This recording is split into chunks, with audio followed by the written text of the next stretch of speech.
Good morning everyone, कैसे हैं आप सब लोग। आई होप सब अच्छे होंगे। मैं डॉक्टर मंजू फ्रॉम डॉक्टर बड़ौक होम्योपैथी क्लिनिक। आज हम बात करेंगे स्ट्रेस के ऊपर। स्ट्रेस, तनाव, जो कि बहुत ही कॉमन है, बच्चों से लेकर बड़े बुजुर्गों तक सुनने में आता है कि स्ट्रेस हो गया, टेंशन हो गई, मैं तनाव में हूँ। स्ट्रेस का कारण कुछ भी हो सकता है। किसी को बच्चों में स्कूल का स्ट्रेस है, या एग्जामिनेशन का स्ट्रेस है, बड़ों में बिजनेस का स्ट्रेस है, जॉब का स्ट्रेस है, या फैमिली का कोई स्ट्रेस है, कोई फैमिली एटमॉस्फेयर ठीक नहीं है, रिलेशंस ठीक नहीं, तो बहुत तरह के स्ट्रेस के कारण हो सकते हैं। स्ट्रेस अगर कुछ टाइम के लिए आए और आकर चला जाए, किसी को एग्जामिनेशन स्ट्रेस था, एग्ज़ाम्स हुआ और स्ट्रेस चला गया, दैट इज़ नॉर्मल स्ट्रेस। पर अगर स्ट्रेस लंबे टाइम तक रहता है, that become the chronic stress, that is not good for the health. तो उसमें पेशेंट को कुछ सिम्टम्स फील होने शुरू हो जाते हैं, जैसे फिज़िकल प्लेन पे या साइकोलॉजिकल प्लेन में। अगर हम बात करें फिज़िकल प्लेन पे, तो पेशेंट को हेडेक रहना शुरू हो जाता है। जिस लास्ट वीडियो में भी हमने शेयर किया था कि माइग्रेन का मेन कोज स्ट्रेस रहता है।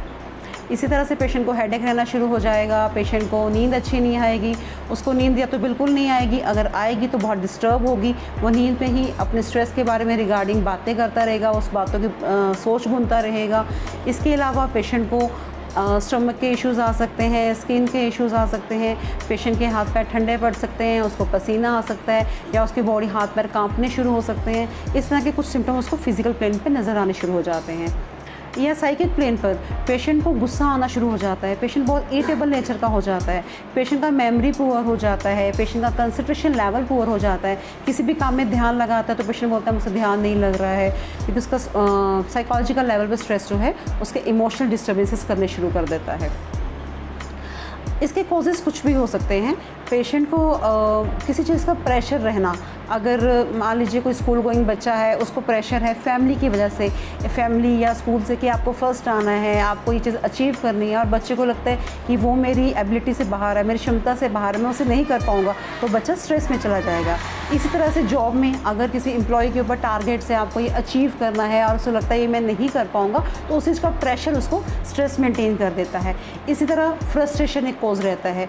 कई बार फैमिली में आपके रिलेशन किसी से अच्छे नहीं होते हैं, या आपको उस चीज़ से वो इंसान आपको बारी बारी इरिटेट करता है, आपके हर काम में टांग अड़ाता है, आपको हर एक काम में अपोज करता है, उसकी नेगेटिव थिंकिंग है, तो उस फ्रस्ट्रेशन की वजह से, तो वो फ्रस्ट्रेशन आपके घर पर भी हो सकती है, आपके ऑफिस प्लेस में भी हो सकती है, उस फ्रस्ट्रेशन की वजह से भी इंसान को स्ट्रेस हो सकता है।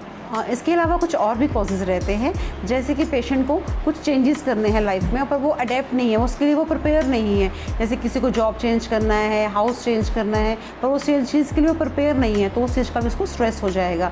इसके अलावा कुछ कन्फ्लिक्ट होते हैं, जैसे आपको कोई डबल ऑप्शन मिल रहा है, किसी इंसान को प्रमोशन मिल गया है पर साथ में उसको लोकेशन चेंज कर दिया गया, अब वो कन्फ्लिक्ट में है, डायलेमा में है कि मैं अब जॉब को करूँ या लोकेशन जो चेंज हुआ है वहाँ जाऊँ कि ना जाऊँ। तो इस चीज़ का स्ट्रेस, जहाँ पर आप डबल माइंडेड हो जाते हैं कि ये चीज़ अच्छी है कि वो चीज़ अच्छी है, वो चीज़ भी आपको स्ट्रेस कोज करती है। स्ट्रेस का ट्रीटमेंट बेसिकली, अब हम बात कर रहे हैं ट्रीटमेंट की। स्ट्रेस का जो ट्रीटमेंट है वो कुछ हद तक आपको अपनी बॉडी में कुछ चेंजेस लाके भी आप कर सकते हैं। जैसा कि पेशेंट को कुछ चेंजेस करने होते हैं, कुछ मॉडिफिकेशन अपने लाइफस्टाइल में करने चाहिए। पहला उसे नो बोलने की आदत डालनी चाहिए। अगर उसे लगता है कि कोई काम उसकी एबिलिटी से बाहर है, वो नहीं कर पाएगा, देन से नो, उसमें उसे कंफर्टेबल जोन में रहना चाहिए। इसके अलावा जो अपने वो टारगेट, जो उसके गोल है, जो बना रहा है, वो एक अपने बॉडी को ध्यान में रखकर बनाए, स्मार्ट गोल बनाए वो। और इसके अलावा पेशेंट अपनी फैमिली के साथ टाइम स्पेंड करे। उसको लगता है कि वो स्ट्रेस में रहने लग गया है, कुछ ऐसा कोज है, स्ट्रेस लंबी देर तक चल रहा है, तो फैमिली के साथ टाइम स्पेंड करें, कहीं घूमने फिरने जाए, उनको वीकेंड पे उनके साथ टाइम बातें करें। कोई ऐसा इंसान उसकी लाइफ में ज़रूर होना चाहिए जिससे वो बातें कर सके, क्योंकि बिना बात किए वो स्ट्रेस अंदर ही अंदर रखेगा और उसका तकलीफ़ बढ़ सकता है। पेशेंट को माइंड रिलैक्स करने के लिए अपनी बॉडी के लिए 1 घंटा ज़रूर निकालना चाहिए। उसे योगा, एक्सरसाइज, मेडिटेशन कुछ ऐसा ज़रूर करना चाहिए जिससे उसकी बॉडी को रिलैक्स मिल सके। उसको अच्छी डाइट लेनी चाहिए, डाइट के साथ उसको पानी भी अच्छी मात्रा में पीना चाहिए, और उसको अपनी हॉबीज़ को एक्सप्लोर करना चाहिए। जो कभी उसकी हॉबीज़ थी जिसको वो कर नहीं पाया, बिज़ी हो गया, टाइम नहीं मिला, पर अब ये टाइम है, उसको एक्सप्लोर करना चाहिए। अपनी हॉबीज़ को हमेशा छोड़ना नहीं चाहिए, उसे करते रहना चाहिए। इसके अलावा हम बात करेंगे होम्योपैथी ट्रीटमेंट की। जैसा कि मैंने पहले भी कहा है कि ट्रीटमेंट कभी भी डॉक्टर की प्रिस्क्रिप्शन के बिना नहीं लेना चाहिए, डॉक्टर को ज़रूर कंसल्ट करना चाहिए। पर कुछ होम्योपैथिक जो बहुत ही अच्छी हैं, जो कि बहुत ही वंडरफुल रिजल्ट देती हैं, वो I share with you. First medicine रहती है कालीफोस। अगर पेशेंट को स्ट्रेस की वजह से स्लीप की प्रॉब्लम आ रही है, नींद नहीं आ रही है, एंग्जाइटी बहुत ज़्यादा रह रही है, उस केस में कालीफोस 6x पोटेंशियम बहुत अच्छा काम करती है। इसको हम बायोकेम फॉर्म में देते हैं, दैट इज़ 4-4 गोलियाँ दिन में 3 बार। दूसरी मेडिसिन रहती है इग्निशिया। अगर किसी को रिसेंट कोई ग्रीफ आया है, किसी को फैमिली में किसी का डेथ हो गया है या रिसेंट कोई स्ट्रेस आया है, उस केस में हम इग्निशिया दे सकते हैं। इग्निशिया 30 बहुत अच्छा काम करती है। इसका हम 2-2 बूंद दिन में 3 बार तक ले सकते हैं।